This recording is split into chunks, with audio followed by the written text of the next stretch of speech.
Bienvenidos al podcast sobre inversión y educación financiera, fondos de inversión y valores. Mi nombre es Eusebio Gómez, soy asesor financiero y tengo la misión de hacer las cosas de manera diferente, ayudar a muchas personas a lograr buenos resultados financieros y con ello proporcionarles el conseguir la vida que desean llevar.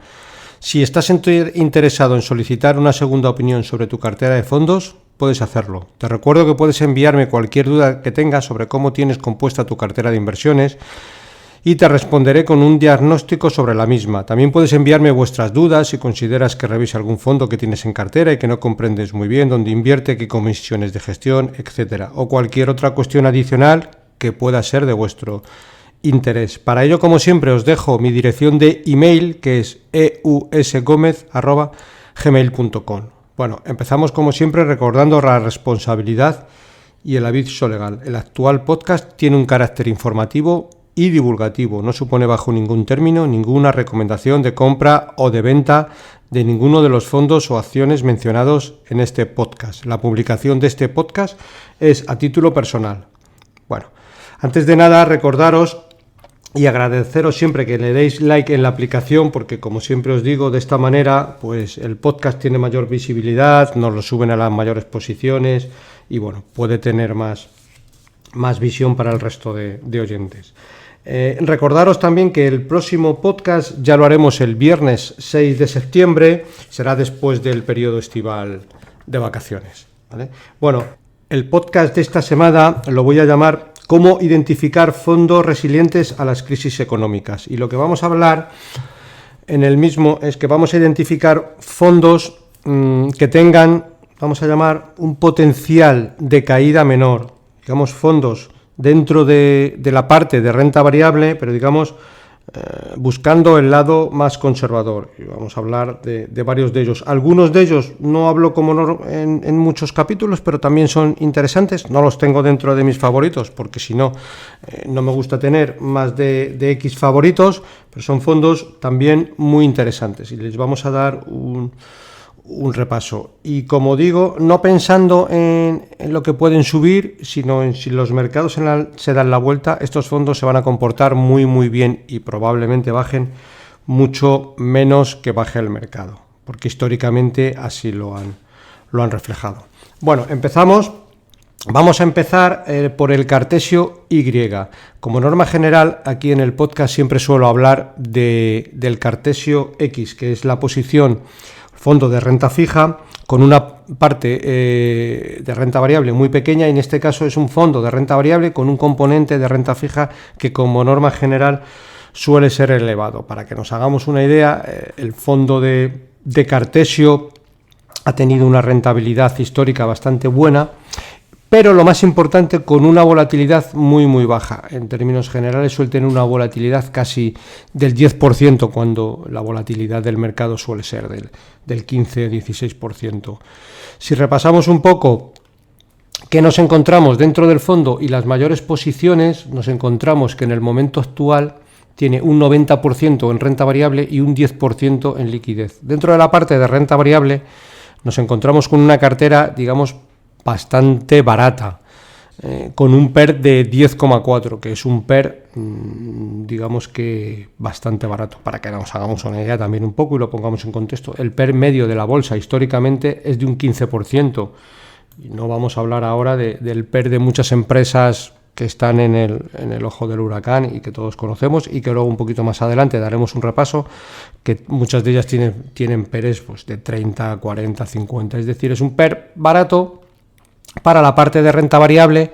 Incluso la parte de renta fija tienen unos cupones de un 5%, que digamos muchos de ellos son los que componen el Cartesio X. Es un buen producto y probablemente para un tipo de público, pues digamos más, vamos a llamarle, más conservador. En Cartesio siempre hacen un símil, que yo en muchas ocasiones he repasado por aquí. Ellos, en alguna ocasión han comentado, mira, a ellos les gusta ir a hacer Madrid-Bilbao, pero en 4 horas y media. 90, 100 por hora, 90, 100 por hora, sin salirse de la carretera en ningún momento, sin tener ninguna turbulencia y sabiendo que van a llegar Madrid-Bilbao en un tiempo estimado razonable, pues van a ir a una velocidad, digamos, pues tranquila, ¿de acuerdo? Bueno, siguiente fondo, un clásico del podcast, que en este caso que es el BNI Mellon Long Term Global Equity. Es un fondo de renta variable pura. Normalmente suelen elegir muy bien las compañías que tienen en cartera y es un fondo que se ha comportado en caídas de mercado extraordinariamente bien. Recuerdo que, por ejemplo, en el año 2008, cuando los mercados cayeron un 40%, este fondo creo que cayó un 0,2%, que para un fondo de renta variable es muy, muy poco. Quizás la excepción fue en el 2022, que cayó, no recuerdo ahora mismo la cifra, pero un 10-12%, pero digamos que un fondo de renta variable con un historial de más de 20 años que solo haya tenido un año de pérdidas de capital es absolutamente relevante.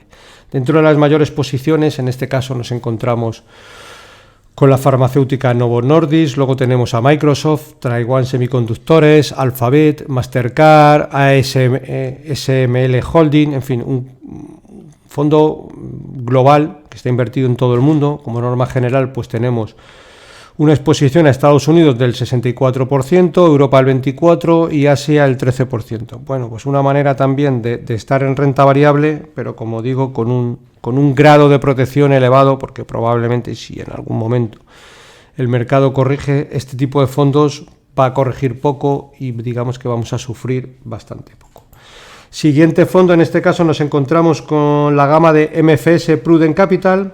También es un fondo interesante porque como el nombre ya indica, es de la gestora MFS, una gestora que tiene más de 100 años de historial, pues Prudent Capital ya lo dice un poco el nombre, es decir, capital prudente, ¿de acuerdo?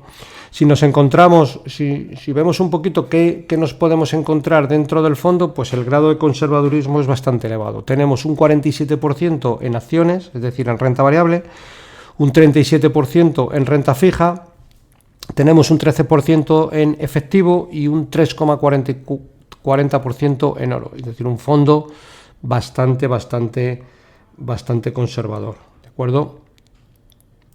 Siguiente fondo, también un poco pensando, como digo, en protección de capital. ¿Vale?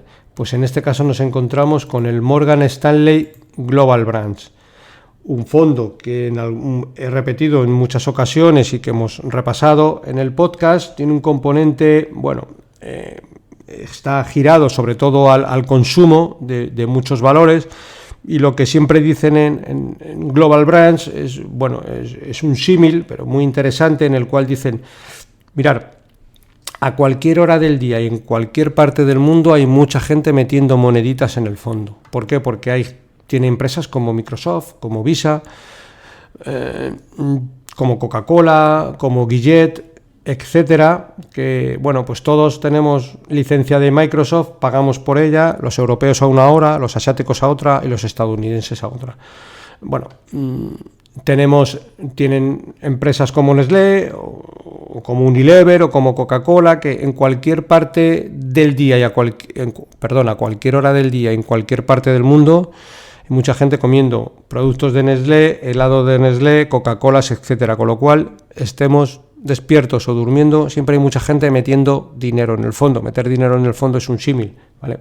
Pero es verdad que a cualquier hora del día hay mucha gente consumiendo productos dentro de las empresas que tiene el Global Branch. Es un buen símil para si en un momento dado vemos que los mercados corrigen, pues estar tranquilos porque tenemos un fondo que hay empresas de consumo a nivel mundial y que al final, pues tarde o temprano, el PIB mundial, con independencia de que los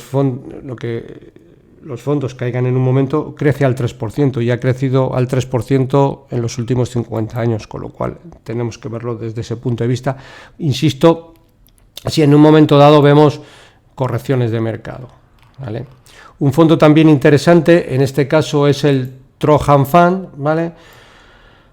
Un fondo que en el momento actual es muy interesante, está catalogado dentro de la categoría mixto global flexible, ¿vale? Pero tiene rendimientos extraordinarios a largo plazo y con una volatilidad también bastante baja, ¿vale? Vamos a dar un repaso a la última actualización mensual para que veamos un poco cómo piensan y cuál es su estrategia. Es interesante para que veamos un poco que, ciertos gestores, como pueden ser los de Trojan, ven que los mercados pues están algo caros, ¿vale?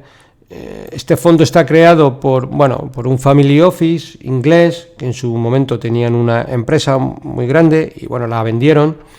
Y con el ánimo de gestionar su propio patrimonio, crearon el fondo. Luego, con el paso de los años, lo que hicieron es que lo abrieron, le hicieron gestora, y con el mismo grado de protección de capital, pues lo venden a quien quiera comprarlo. Pero digamos que lo abrieron primero, o lo empezaron a gestionar primero para ellos y luego lo abrieron al mercado. Son gente, ellos dicen un poco la filosofía, oye, nosotros teníamos una empresa, creo que era la General Electric, no la General Electric americana, sino General Electric inglesa.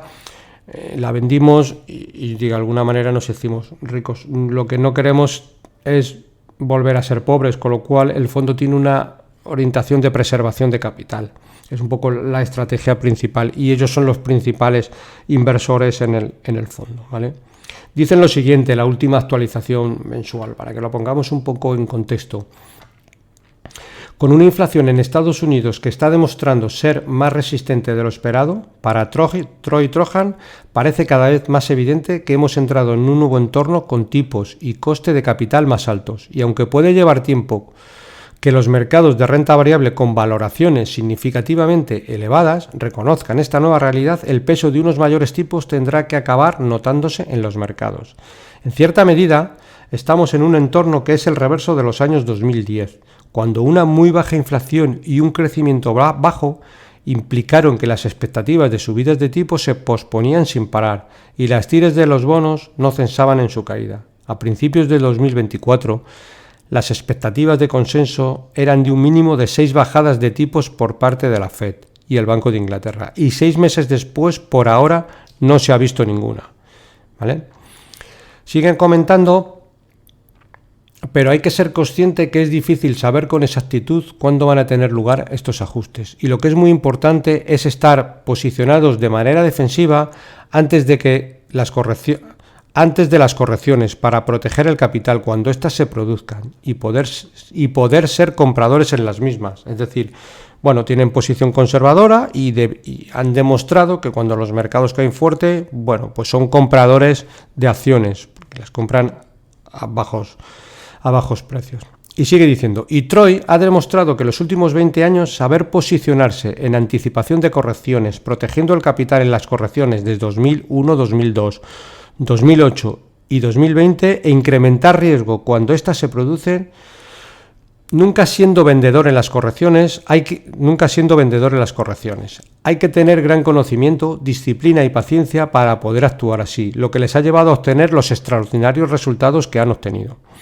Dicho lo anterior, es muy difícil predecir con exactitud cuándo se van a producir estas correcciones y, por tanto, en unas ocasiones se han adelantado 6 meses y en otros casos más de 2 años. Pero lo importante es tener claro los objetivos primordiales de protección de capital y crecimiento patrimonial a largo plazo y no dejarse llevar por el sentimiento positivo o negativo a corto plazo. Os recordamos que Troy, en la pata de renta variable, tiene actualmente una posición del 28%.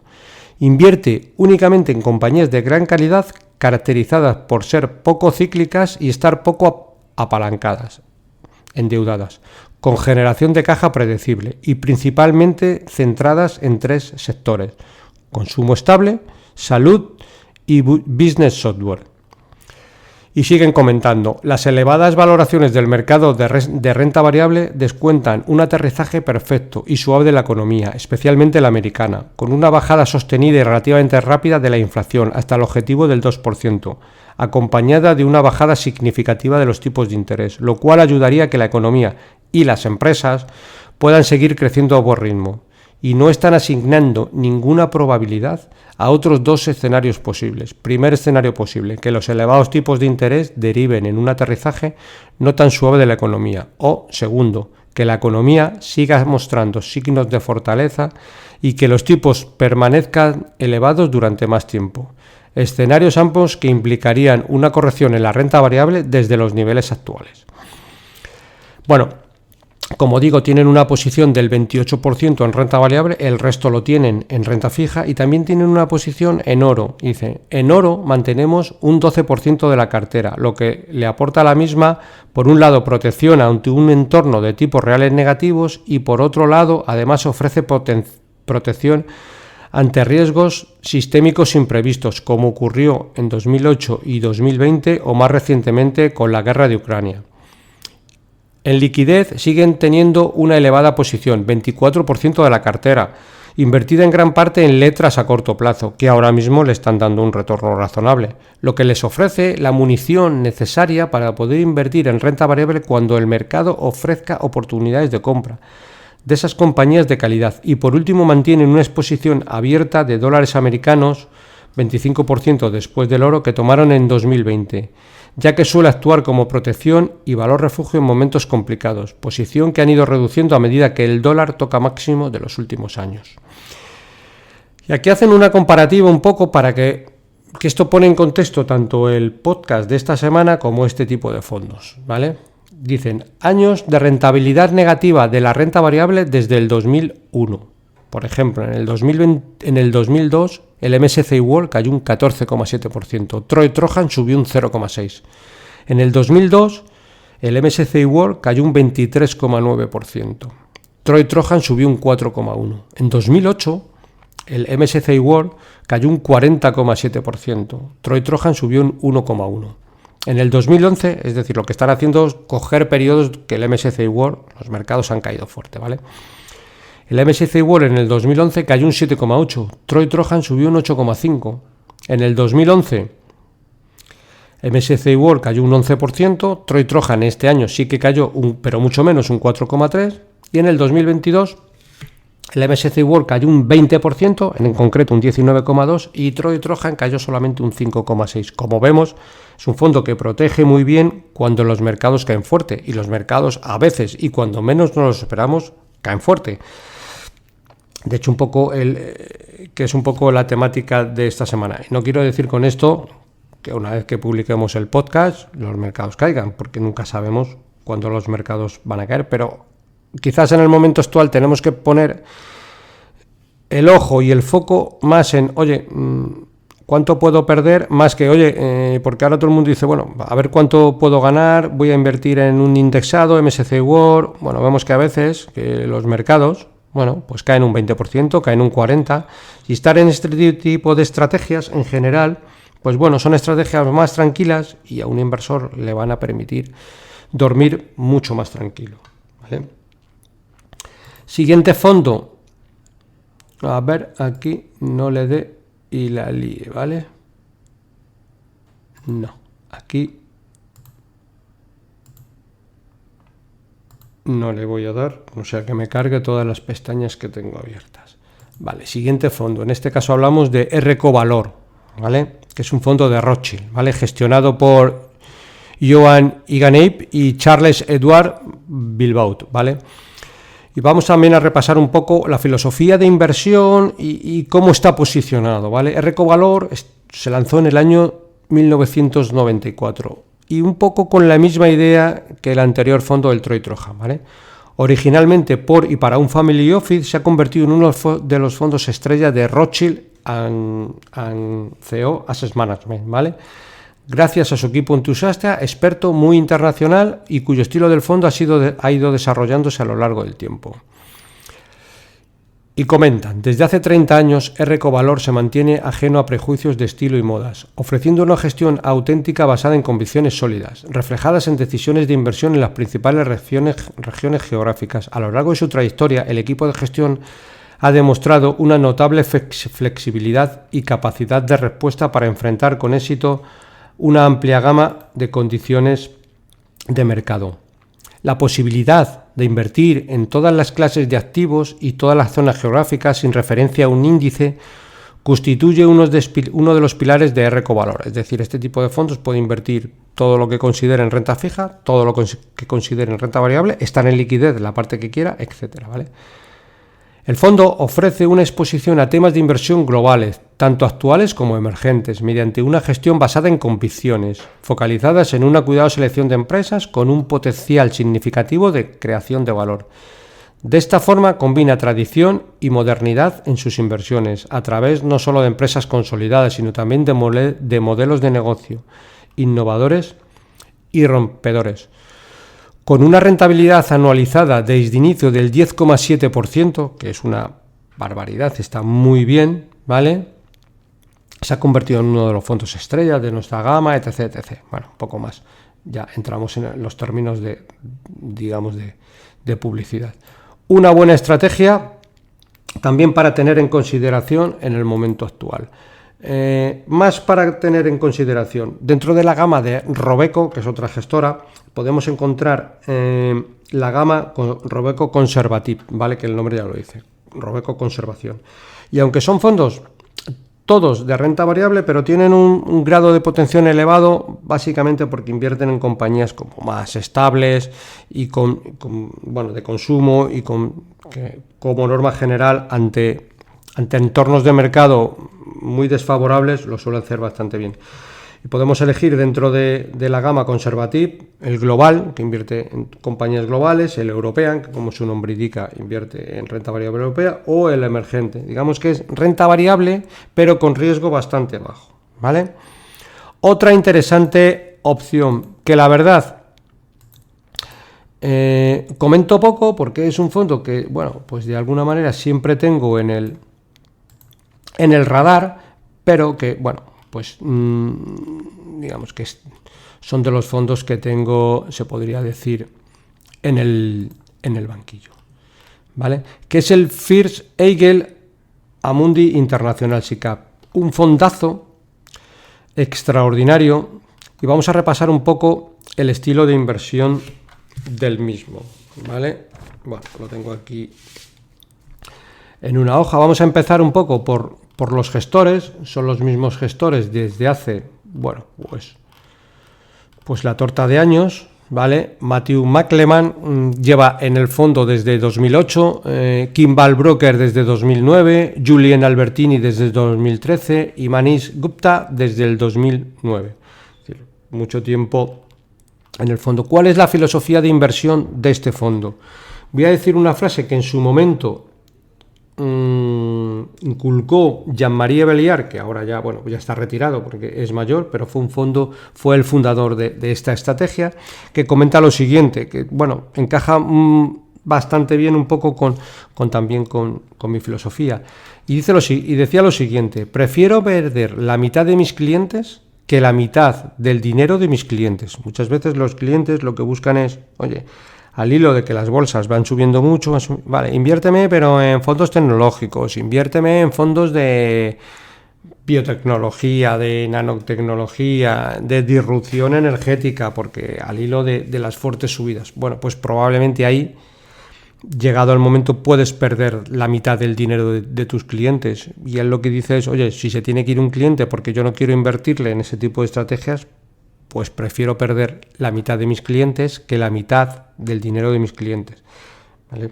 Es un poco la filosofía de inversión que llevaba el fondo. Bueno, ellos dicen, el futuro es incierto, pero lo cierto es que los periodos de crisis son recurrentes. Desde el año 1982, si vemos, bueno, el fondo ha subido y está el gráfico, que evidentemente aquí no podemos visualizar, pero ha habido todo tipo de crisis, desde la crisis de Latinoamérica en el año 1982, pues vemos aquí la crisis de Japón, la crisis del peso mexicano en el año 2000, bueno, pues la burbuja tecnológica, el fraude de Enron un poquito más adelante, la crisis de las hipotecas subprimes, es decir, todo tipo de crisis hasta en los momentos actuales. Sí, pero es un fondo que se ha comportado, pues, digamos que muy bien.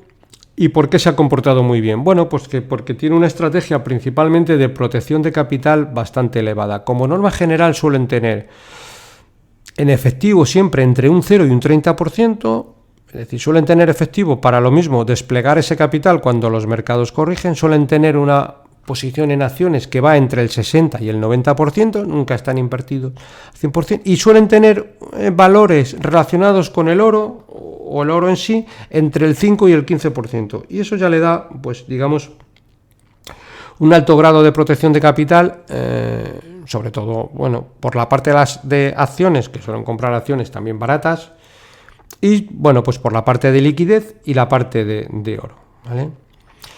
Y para que veamos un poco, dicen, como tenedores a largo plazo valoramos la persistencia. Y dicen, las 10 participaciones más antiguas de la cartera actual de First Eagle Amundi International Fund han estado los siguientes años. Habla de Chofu Seisaku, 27 años en cartera. Fursis, 27 años en cartera. T. Asewaba, 27 años en cartera. Shimano, 27 años en cartera. Secon, 22 años en cartera. Wendel, 21 años en cartera. Berkshire Hathaway, 20 años en cartera. Sodexo, 20 años en cartera. Grupo Woco, 20 años en cartera. Es decir, mantienen posiciones durante muchos años, ¿vale? Para que veamos un poco que tienen una estrategia básicamente de comprar y mantener. Hablan de varios ejemplos de la inversión, que vamos a ver varios de ellos, y dicen, por ejemplo, ejemplo de inversión en la industria de la aviación.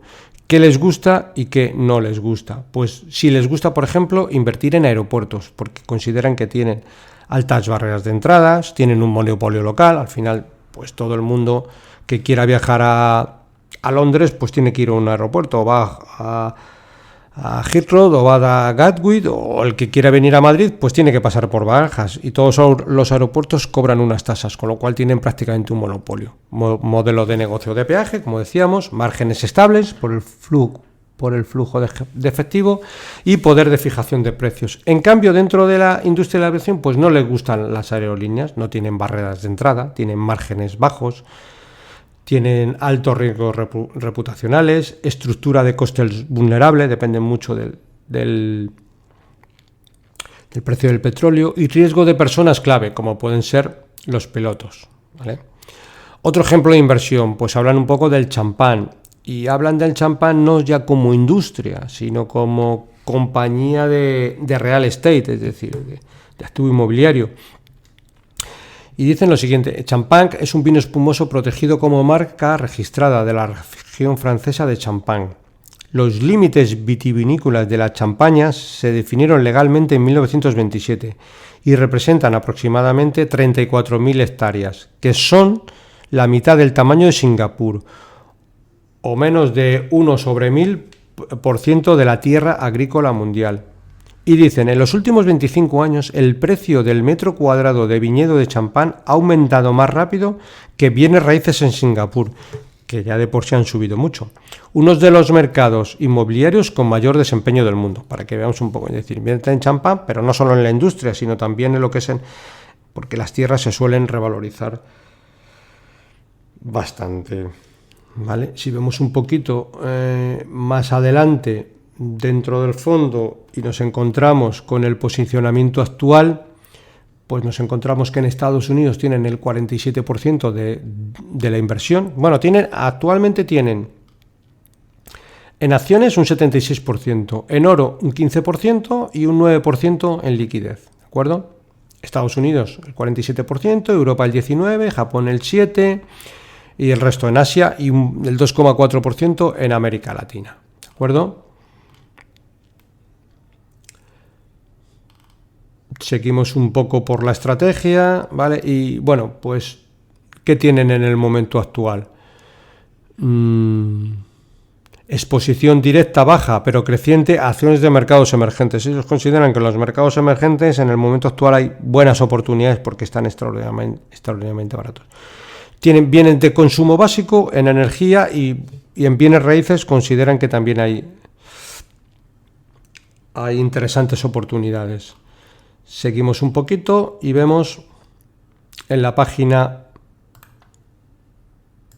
siguiente, tiene la siguiente métrica. Dicen un poco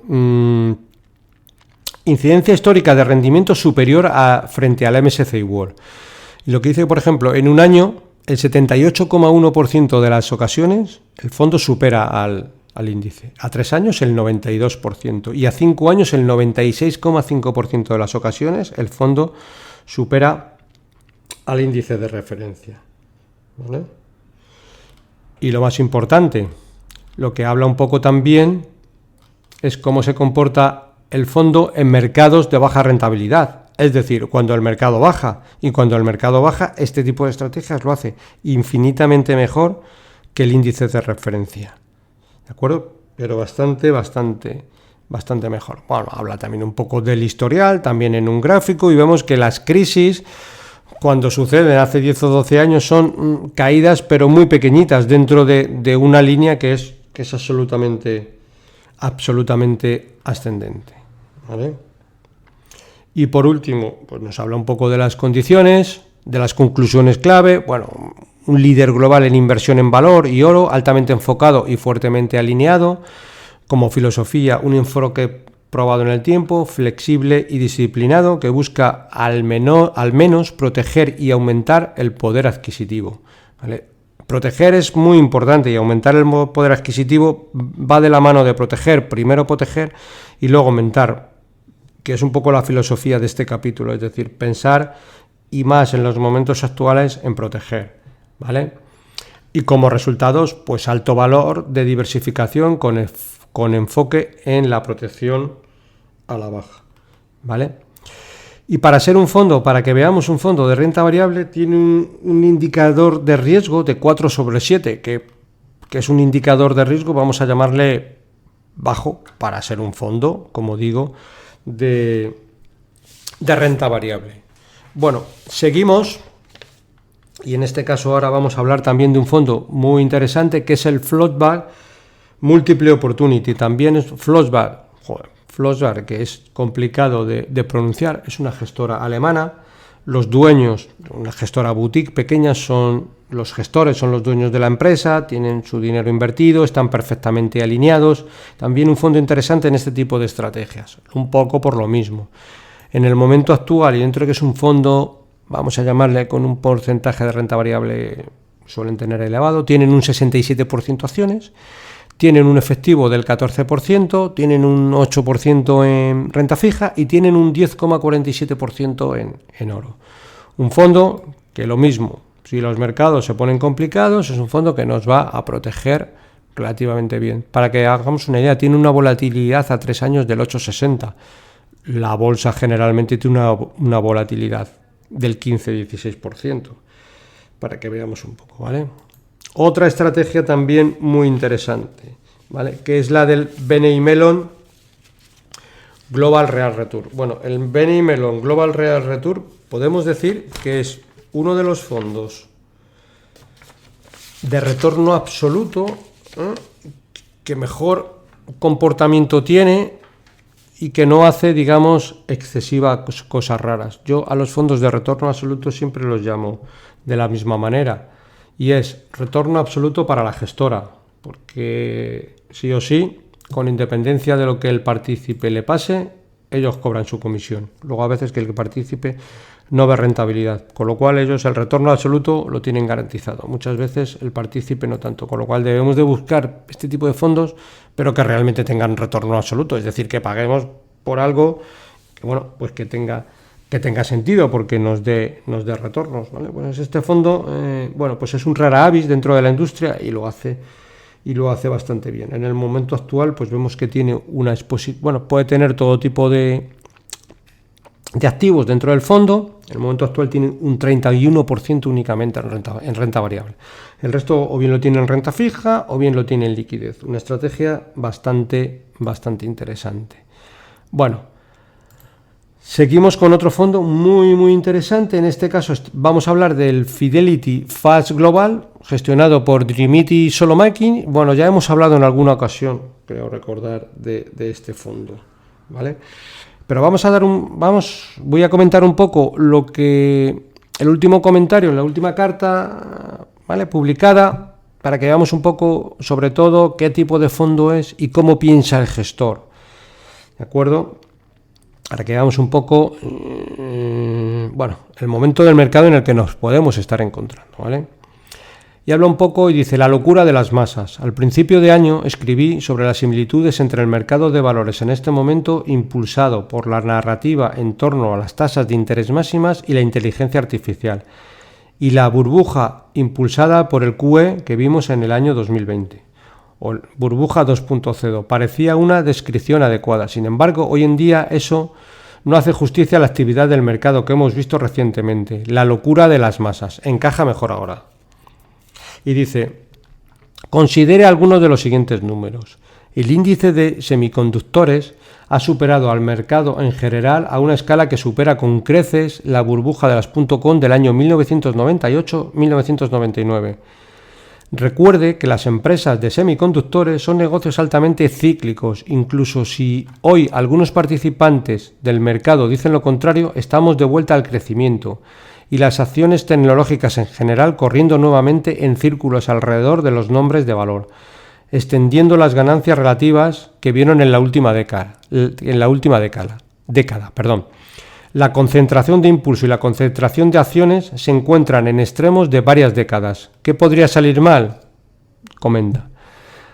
Dice, entre los nombres individuales, y ya nombra a Nvidia, ha agregado más de 1,7 billones de capitalización de mercado hasta ahora este año. Los inversores argumentan que estamos en un nuevo paradigma y la valoración de Nvidia todavía parece razonable en función de las ganancias futuras. Yo no estoy de acuerdo y creo que sus ingresos actuales están funcionando a un nivel insosteniblemente alto y puede ver una fuerte caída a medio plazo. Pagar más de 20 veces las ventas futuras por la acción hoy en día es una locura. Está hablando de pagar 20 veces las ventas, no 20 veces los beneficios, ¿vale? Que son cosas diferentes, para que lo pongamos un poco en contexto, ¿vale? Y sigue comentando, desde sus anuncios sobre la integración de OpenAI en el iPhone y medido desde el reciente mínimo de finales de abril, Apple ha agregado más de 800.000 millones de capitalización de mercado. El tiempo dirá si Edge AI puede impulsar el fuerte ciclo de reemplazo del iPhone, por el que el mercado está apostando ahora. Lo que es cierto, sin embargo, es que el hecho del OpenAI no es una innovación de Apple. De hecho, hemos visto muy poca innovación exitosa por parte de Apple durante muchos años. ¿Será esto diferente en el futuro? No lo creo, dice él. Sigue comentando, si nos adentramos más en el espectro de capitalización de mercado, hay mucho más ejemplos de empresas de crecimiento que operan con múltiplos de ventas de 20-30 veces hacia adelante. Insisto, múltiplos de ventas no es lo mismo que PER, por ponerlo en contexto, ¿vale? El PER ya es el beneficio neto y las ventas es que luego hay que descontarle gastos de personal, amortizaciones, la deuda, etcétera, etcétera, etcétera, ¿vale? Y sigue comentando, la lista es demasiado larga para mencionarla aquí. El entorno del mercado en 2020 se sintió muy similar, aunque el tamaño de la burbuja entonces era solo una fracción del actual. Dice, estructura del mercado, el dinero caliente al volante.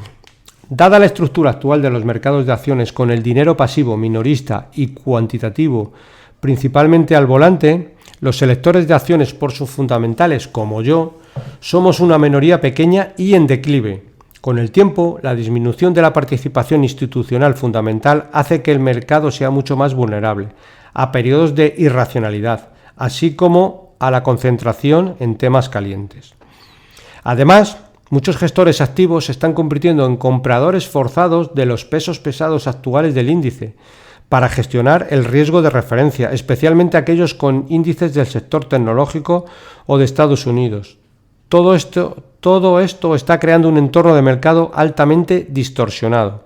Es decir, muchos gestores activos se encuentran en la obligación de no tener más remedio de, si quieren ir pegaditos al índice, pues comprar pues todo tipo de empresas que a juicio del gestor están extraordinariamente claros, ¿vale? Siendo claro, pienso que ciertas partes del mercado de acciones de Estados Unidos hoy en día se parecen más a un casino donde los apostadores intentan generar ganancias diarias utilizando cantidades significativas de apalancamiento. Sigue comentando. ¿Justificado por la inteligencia artificial? Dice, se estima que se han invertido más de 200.000 millones en la construcción de infraestructuras de inteligencia artificial. ¿Qué retornos debería esperar la industria de esta inversión? Una proporción significativa del gasto, probablemente alrededor del 45-50%, proviene de grandes proveedores de servicios hiperescalados. La asociación de Microsoft con OpenAI hizo que Google se sintiera amenazada en su negocio principal de búsqueda y tuvo que reaccionar. Amazon y Meta que es Facebook, se unieron a la carrera poco después. ¿Cómo se monetizarán estas inversiones? El tiempo lo dirá. Hasta ahora hemos visto que Microsoft ofrece su producto Copilot a clientes corporativos por una tarifa mensual. Puede hacerlo debido a su posición increíblemente fuerte en el espacio empresarial. ¿Estarán dispuestos los consumidores a pagar por productos de inteligencia artificial? No estoy tan seguro. Sigue comentando, el 50% restante del gasto proviene de empresas mucho más pequeñas. Algunas de ellas son negocios de inteligencia artificial accidentales, principalmente provenientes del ámbito de la minería de criptomonedas y que casualmente han tenido una gran capacidad de GPU, yo creo que son las otros chips, ¿vale? En el momento adecuado. Gran parte de esta capacidad ha sido alquilada a startups más pequeñas que aseguraron su financiación el año pasado, prometiendo construir grandes modelos lingüísticos que pueden revolucionar ciertas industrias. La mayoría de estas startups probablemente desaparecerán tan pronto como se agote su financiación. La mayoría de las empresas todavía dicen que es temprano y que a pesar de la gran inversión todavía están tratando de encontrar oportunidades de monetización. Algunos, aunque sean minoría, han dicho que los beneficios se han exagerado en gran medida. Sigue siendo un gran interrogante, pero en mi opinión es difícil ver cómo los increíbles niveles actuales de inversión darán sus frutos. Sigue comentando. Así va el mercado y así va la economía. Normalmente no hablo sobre macroeconomía porque francamente no entiendo muy bien el tema. Sin embargo, hay varias tendencias actuales a las que podría valer la pena prestar atención desde un punto de vista de sentido común. Cuando finalmente el mercado recupere la cordura, es muy probable que la resaca afecte a la economía de Estados Unidos en general. Estados Unidos sigue siendo altamente bifurcado en términos económicos. El consumidor de alto nivel sigue siendo próspero, dada la influencia de la riqueza generada por las ganancias en acciones, pero los consumidores de bajos y medianos ingresos en Estados Unidos están sufriendo. Las ventas minoristas generales han seguido siendo débiles, con los principales minoristas informando de un entorno general del gasto del consumidor debilitado. Según los datos del Banco de la Reserva Federal de Nueva York, los saldos pendientes de las tarjetas de crédito superaron el $1 billón el año pasado, mientras que los atrasos en los pagos de tarjetas de créditos y préstamos de automóviles han estado aumentando con casi un 9 y un 8% respectivamente. Transición hacia el impago hasta el primer semestre. La situación laboral es mixta, la producción industrial y la vivienda están débiles. Las partes de la economía que van bien, como las experiencias, el ocio, etc., dependen en gran medida de los precios de los activos. Si estos caen, probablemente implique problemas serios para la economía en general. Y sigue comentando. La pregunta es ¿qué hace la Fed?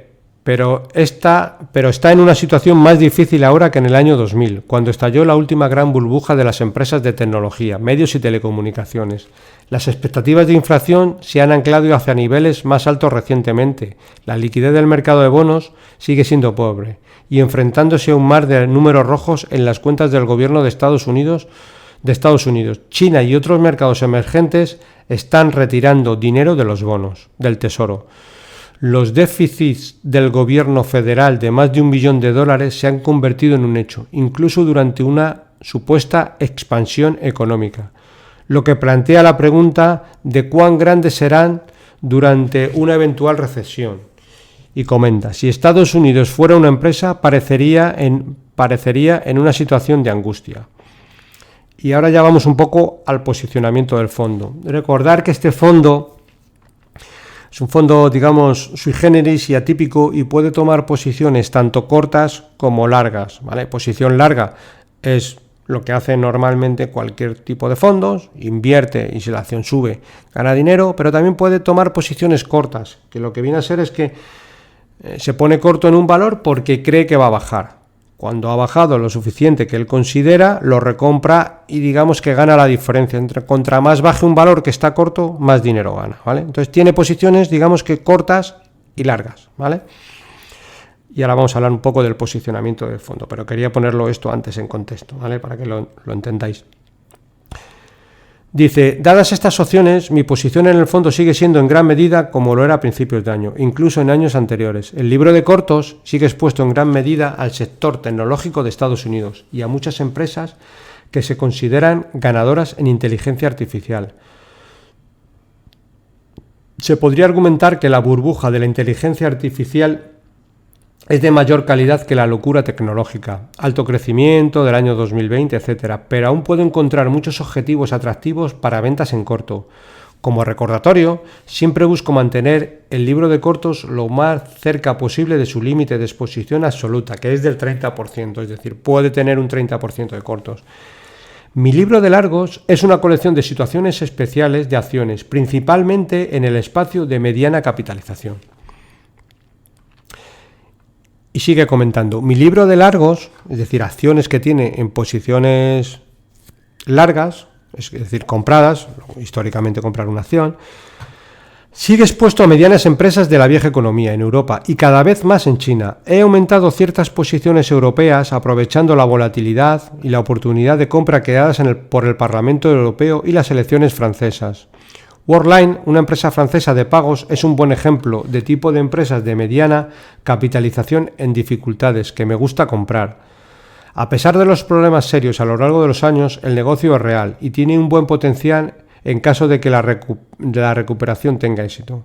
Tiene una posición sólida en ciertos mercados europeos de nicho, que es poco probable que los actores más grandes compitan seriamente. Comencé a construir una posición en 2022. Y a pesar del mal comportamiento del precio, la mantengo, dado que creo que el equipo directivo puede sacar adelante el negocio.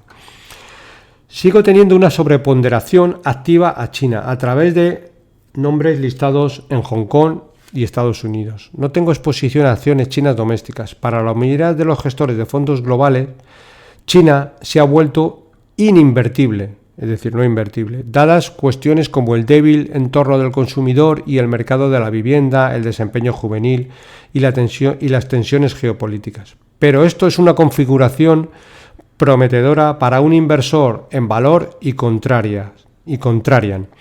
Y muchos nombres ofrecen un valor extremadamente bueno, con empresas que comienzan a devolver cantidades significativas de capital a sus accionistas. Sigo manteniendo una posición importante en Alibaba, que se ha centrado nuevamente en sus áreas claves de experiencia para revertir las pérdidas de participación de mercado en los últimos años. Sigue teniendo una valoración muy atractiva, genera un fuerte flujo de efectivo y continúa devolviendo una cantidad significativa de efectivo a los accionistas, ¿vale? Con más de 10.000 millones en recompras de acciones solo en lo que va de año, ¿vale?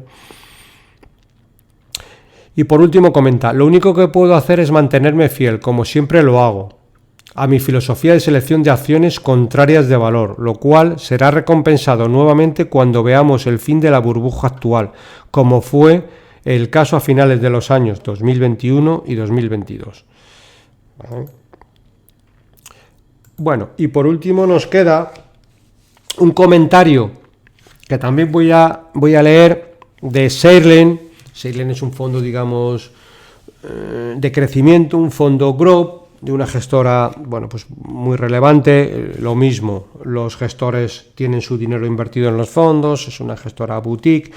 Y un poco lo que comentan también un poco al hilo de Nvidia, lo que vienen a decir, oye, si tienes Nvidia en cartera, te ha ido muy bien, pero como no hayas tenido Nvidia, pues no has batido el índice, eres un paquete y bueno, pues lo haces un poco relativamente mal. Entonces, de hecho,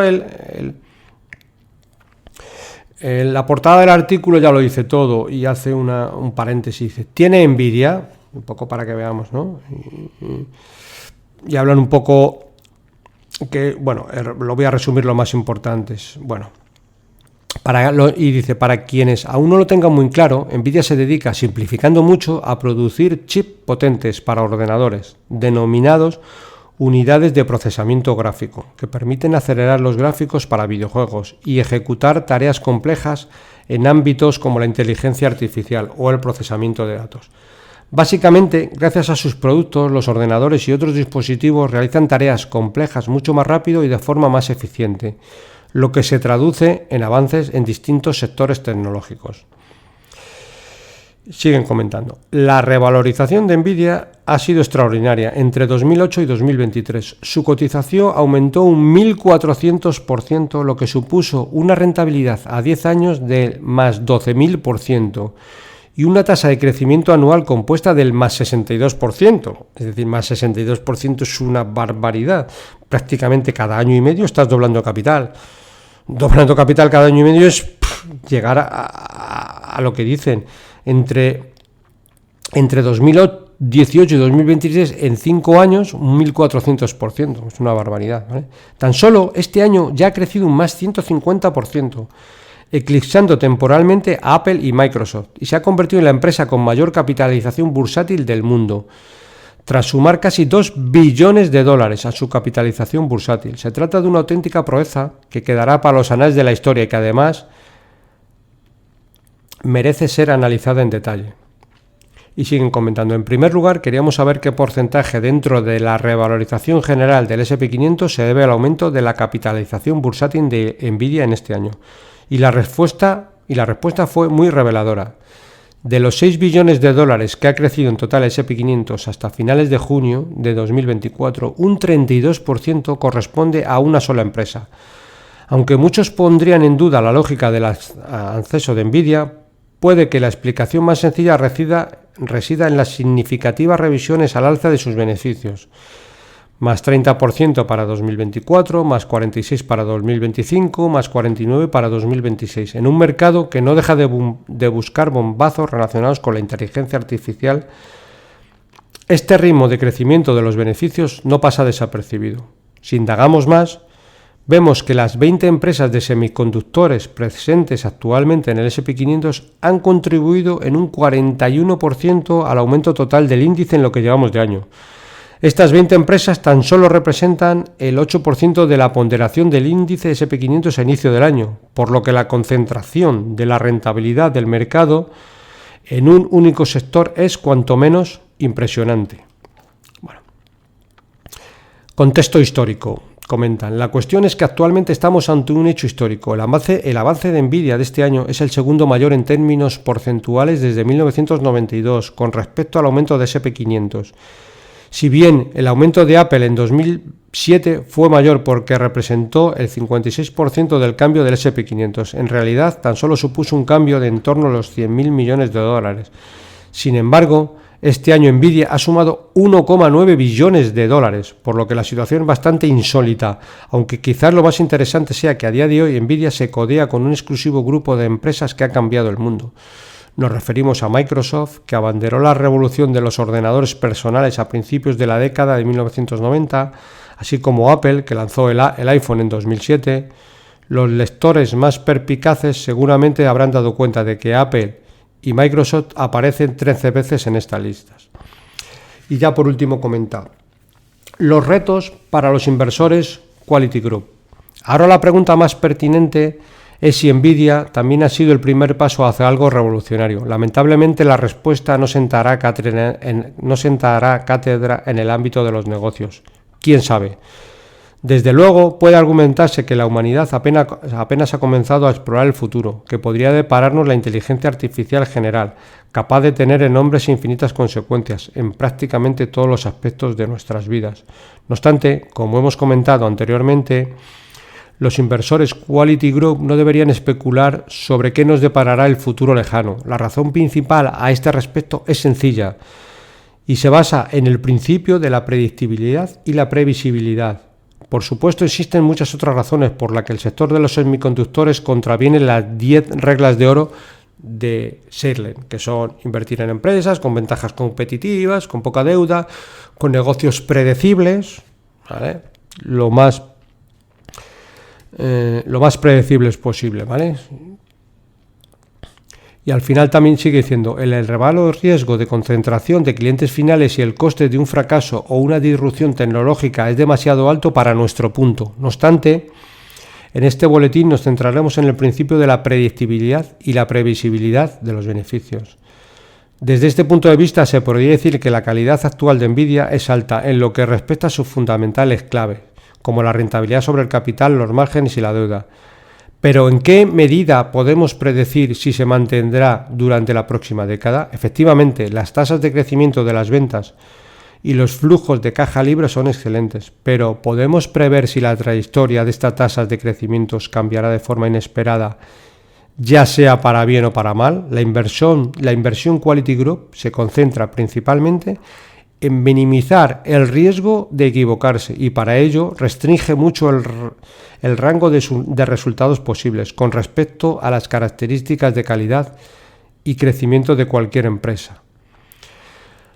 Las cifras son la clave. En estos casos lo mejor es ir al detalle, tomando como base un modelo simple de flujo de caja descontado a 10 años. Para que la cotización actual de Nvidia reflejase su valor razonable, la empresa tenía que alcanzar las siguientes cotas en la próxima década: aumentar sus ventas a una tasa compuesta del 26%, mantener un margen operativo superior al 60% e incrementar su flujo de caja libre a una increíble tasa del 40% anualizado. En definitiva, para considerar la actual cotización de Nvidia como razonable, un inversor tendría que estar convencido de que la empresa generará unos resultados acumulados de 3,5 billones de dólares en la próxima década. Vamos a poner esta cifra en perspectiva. En 2023, el gasto militar total de Estados Unidos ascendió a tan solo 0,9 billones de dólares. Esto significa que Nvidia podría comprar 17.500 aviones de combate, casi el triple de la flota que posee actualmente el Ejército del Aire de Estados Unidos, ¿vale? Y sigue hablando un poco del obstáculo de la predictibilidad. Con todo lo anterior, no pretendemos convencer a nadie de que es inviable alcanzar estas estimaciones. De hecho, es posible que, si echamos la vista atrás, veamos que las estimaciones eran tremendamente conservadoras, teniendo en cuenta el enorme potencial de crecimiento de la inteligencia artificial en multitud de economías y sectores. Lo que queremos destacar es que estas estimaciones son de tal magnitud que el rango de resultados disponible para que se materialicen es demasiado amplio, por lo que darían vértigo a cualquier inversor Quality Group. Una mayor predictibilidad se traduce en más precisión a la hora de valorar una empresa, una de las bases para gestionar el riesgo a lo largo del proceso de construcción de la cartera. Pero lo más importante es que reduce el riesgo de incurrir en una pérdida permanente de capital. Intentar predecir los beneficios de una empresa a un año vista ya es de por sí bastante complicado. Sin embargo, intentar predecir la evolución de un nuevo sector basado eminentemente en conceptos como es la inteligencia artificial, así como qué actor acabará acaparando una mayor cuota de mercado en la próxima década, es prácticamente imposible. Y ellos hablan también un poco de mantener el rumbo. La conclusión a todo lo expuesto en este boletín se resume en que no se puede sugerir que los inversores Quality Group tengan más o menos herramientas para predecir el futuro, sino que más bien los lectores deberían recordar que la mayoría de los valores en el sector de los semiconductores nunca han entrado en el marco del riesgo aceptable para los inversores Quality Group. En Shearlen, nuestro objetivo es construir carteras consistentes de empresas Quality Group que tienen capacidad de generar crecimiento a lo largo de los ciclos. La probabilidad de lograrlo aumenta con la predictibilidad de estas empresas, lo que nos da una mayor certeza acerca de cuáles son sus perspectivas reales. Aunque inevitablemente esto dará lugar a periodos de rentabilidad relativa peor, como es en el momento actual, y habla de rentabilidad relativa peor, es decir, que lo están haciendo peor que el índice, ¿vale? Cuando repunten megatendencias mundiales en determinadas partes de la economía, nos alienta a saber que nuestras empresas aún presentan una alta probabilidad de ser líderes del sector en los próximos 5 a 10 años y que aún deberían poder obtener un crecimiento de los beneficios de al menos el 10%. Lo más importante es que estas empresas tienen una mayor probabilidad de lograrlo, con una variabilidad de los ingresos mucho menor, tal y como señala Fernando León en su último boletín. Fernando León es uno de los gestores de Shearlen, ¿vale? Si como nosotros los inversores creen que en última instancia los beneficios son el principal motor del precio de las acciones y que los inversores Quality Group no deberían perseguir tendencias impredecibles, entonces la recomendación en este momento es ignorar el mercado y mantener el ruido. Bueno, pues con esto hemos llegado al final del capítulo de esta semana, que va enfocado un poco, como he dicho al principio, en identificar fondos, bueno, pues que sean resilientes a las crisis económicas, o más que a las crisis económicas, a fuertes correcciones de mercado. Bueno, y como he dicho al principio, el próximo podcast será el viernes 6 de septiembre, que es hasta cuando os emplazo a todos. Os deseo un buen verano, que descanséis. Bueno, y a la vuelta del mismo, en concreto, como digo, para el viernes 6 de septiembre, que volveré con la periodicidad semanal habitual. Me despido de todos vosotros, recordando que si te ha gustado el programa, te agradezco que le des un me gusta en la aplicación donde lo estés escuchando. Un saludo muy cordial, paciencia y buenas inversiones.